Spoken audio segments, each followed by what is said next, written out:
امریکی امدادی ادارے USAID کو آج باقاعدہ طور پر بند کر دیا گیا۔ ماہرین کے مطابق امریکی امداد میں کٹوتیوں کے باعث 2030 تک دنیا کے 14 کروڑ افراد کی جان کو خطرات لاحق ہو گئے ہیں۔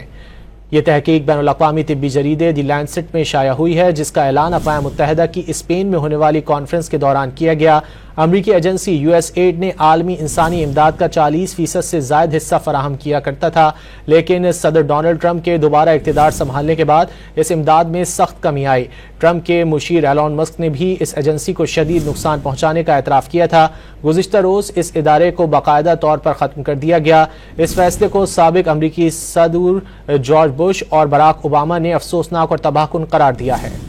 امریکی ایجنسی USAID نے عالمی انسانی امداد کا 40% سے زائد حصہ فراہم کیا کرتا تھا، لیکن صدر ڈونلڈ ٹرمپ کے دوبارہ اقتدار سنبھالنے کے بعد اس امداد میں سخت کمی آئی۔